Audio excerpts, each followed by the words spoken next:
hindi namin mapapatawad ay yung ginawa ng mga kongresista kay Vice President Sara Duterte noong huling linggo.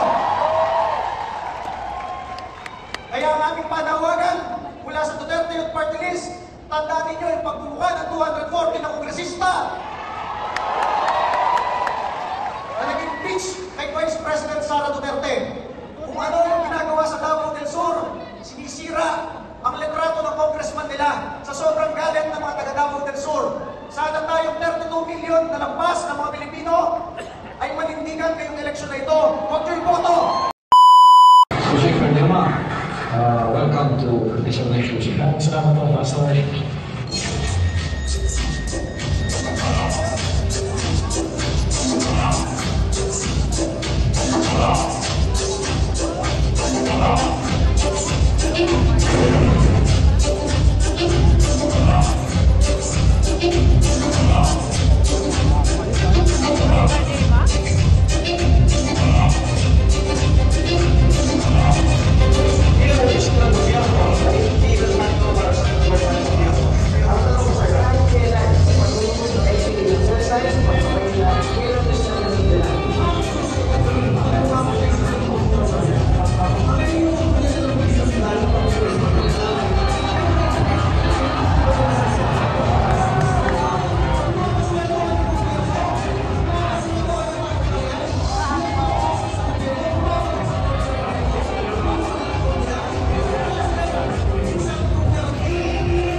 Cardema ng Duterte Youth Party List.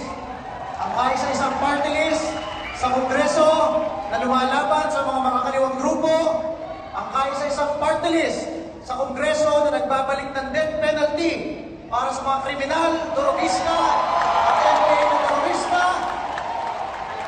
Ang kaisa-isang party list na nagtanggol kay Pangulong Rodrigo Duterte sa Kongreso at sumama kay Vice President Sara Duterte sa Kongreso. At kung maalala ninyo, sa 300 na kongresista ng bansa, isang Duterte Youth Party List, aapat lamang na bumoto na ma-retain ang SMNI channel sa ating bansa. Ganun po ang aming paninindigan sa Duterte Youth Party List, na kahit nag-aalisan na lahat ng kongresista, kami ay naninindigan para sa aming kaibigan, ang susunod na senador, number 53, Pastor Pangulong. Alam niyo, nung tinanggal ako ni Pangulong Bongbong Marcos, kahit fixed term ako sa NYC, as NYC chairman, yun rin ang linggo kung kailan inatake ang KOJC. At sa tingin ko, kami ni Pastor Apollo Quingoloy, baka makuha pa namin sa aming puso, mapatawad kahit konti, dahil mapagpatawad si Pastor. Pero ang hindi namin mapapatawad ay yung ginawa ng mga kongresista kay Vice President Sara Duterte noong huling linggo. Kaya ang aming panawagan mula sa Duterte Youth Party List, tandaan ninyo yung pagbubuka ng 240 na kongresista na nag-impeach kay Vice President Sara Duterte. Kung ano yung ginagawa sa Davao del Sur, sinisira ang litrato ng congressman nila sa sobrang galit ng mga taga Davao del Sur. Sana tayong 32 million na lampas ng mga Pilipino ay manindigan ngayong eleksyon na ito. Huwag niyo iboto! Huwag niyo iboto lahat ng nag-traidor na kongresista sa mga Duterte.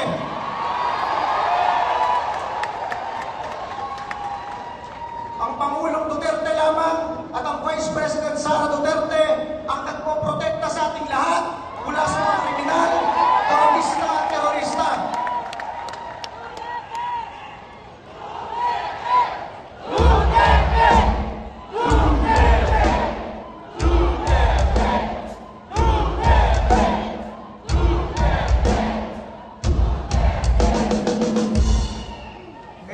panawagan, kailangan protektahan natin ang Pangulong Rodrigo Duterte at ang ating Vice President Sara Duterte. At ngayong eleksyon na ito, lahat ng 240 na yan, kakampanyahin natin matalo sa kanilang mga distrito at probinsya.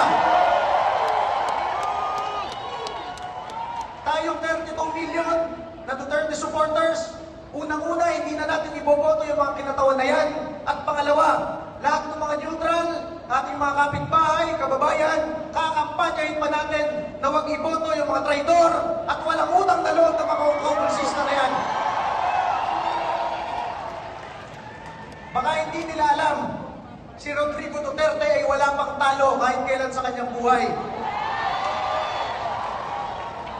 Naging Vice Mayor ng Davao City noong 1987, naging Mayor, naging Congressman, naging Presidente ng Pilipinas. Kaya lang wala si Rodrigo Duterte ngayon. Dahil nag-presidente na siya, hindi siya tumakbong senador. Pero kung akala nila, mahina na ang pamilya Duterte, nagkakamali sila. Dahil ang taong bayan ay puro Duterte supporters.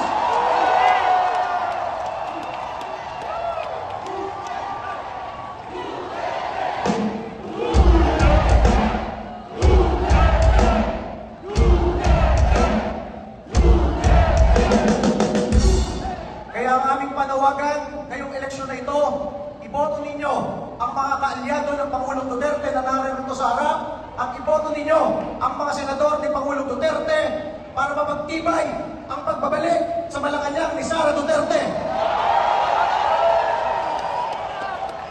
Dahil ang tagumpay ni Pastor Kibuloy, ang tagumpay ni Sara Duterte ay tagumpay ng mamamayang Pilipino. So muli po, mula po sa inyong number 5 Duterte Youth Party List, kami ay lumalaban uli ngayong eleksyon na ito.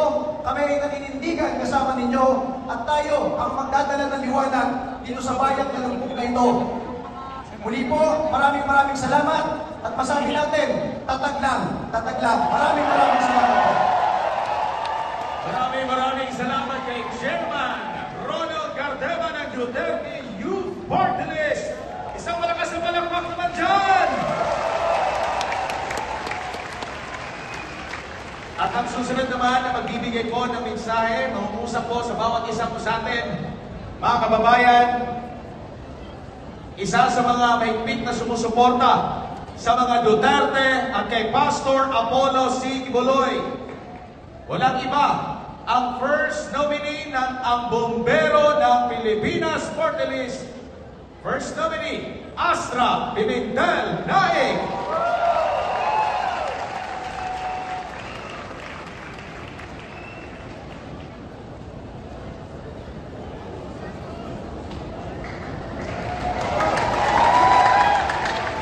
Magandang gabi, Inaras Jim! Magandang gabi, Pastor Apollo C. Kibuloy. Alam kong nanonood ka. Natutuwa naman ako dahil ang campaign poster ni Pastor Kibuloy ay regalo ko yung suot niya na barong. Pastor Kibuloy, mahal na mahal ka ng sambayanang Pilipino! Meron akong tanong sa inyong lahat ngayon. Papayagan ba natin ang sinabi ni Bongbong Marcos na 12-0 sa Senado? Papayagan ba natin ang sinabi ni Bongbong Marcos na 12-0 sa Senado? Babalik na din natin ang kanyang salita at simula sa araw na ito, isisigaw ang panalo ng Duterte team! Pangunahan ng ating pinakamamahal na Pastor Apollo C. Kibuloy. Ang sabi ni VP Sara Duterte nung nag-speech siya kamakailan lamang sa mga media, God save the Philippines. Naniniwala ba kayo na kailangan natin ng Diyos para masalba ang Pilipinas? Kung naniniwala kayo na kailangan masalba ng Diyos ang Pilipinas, maglagay tayo ng mga tao sa pamahalaan na may takot sa Diyos. Unang-unang pa lamang na sa amin doon sa Mindanao. Maayong gabi sa kanan natong mga kaigsuunan sa Mindanao. Bakit siya kilalang kilala? Dahil napakalaki ng ginawa niyang pag-uunlad sa kanyang simbahan at sa kanyang pamayanan. Ang kanyang kontribusyon sa Pilipinas at sa Davao ay hindi maipagkakahilanan kahit sino man. At ito ang ehemplo na kanyang dadalhin kapag siya ay naupo na sa Senado. Sinisiraan nila si Pastor Kibuloy dahil lamang nagbigay ng plataforma kay Pangulong Duterte para sabihin ang tunay na kalagayan ng Pilipinas. Siniraan nila at yung mga patay ng kaso ay binuhay muli. Pwede ba yun? Papayagan ba natin na manatili sa bilangguan si Pastor Apollo Kibuloy? Para sa sambayan ng Pilipino na nakikinig sa gabing ito, papayagan niyo ba na ang isang inosenteng tao ay ibibigay nila ang kanyang buhay sa kulungan? Nakakaiyak ang nangyari sa KOJC. Pero ang buong miyembro at samahan ng KOJC ay nanatiling matatag. Hindi umiyak. Bagkus, lumalaban ngayon. At ang laban na ito ay dadalhin natin sa Senado. Ang boto para kay Pastor Apollo Kibuloy ay boto para sa katarungan. Ang boto para kay Pastor Apollo Kibuloy ay boto para sa kalayaan. Ang boto para kay Pastor Kibuloy ay boto para sa isang makadiyos na Pilipinas. Ipinakita ni Pastor Apollo Kibuloy sa atin kung paano ang isang organisasyon ay mabuhay ng walang korupsyon. Nais mo ba ng Pilipinas na walang korupsyon? At dahil ninanais natin ang Pilipinas na walang korupsyon, iboto si Pastor Apollo Kibuloy at ang lahat ng PDP lamang senatorial candidates. Gaano po kahalaga na magkaroon ng partner si Apollo Kibuloy sa Kongreso? At the moment, there are 63 seats of party list representatives in Congress. Sabi ni Ronald Cardema kanina, nag-iisa siyang sumisigaw doon. Gusto ba namin manatiling nag-iisa siya doon? May mga tarpaulin doon sa gilid, sa likod, kung sino ang mga sinusuportahan ng Pangulong Duterte at ni Pastor Kibuloy ng mga party list representatives para sa darating na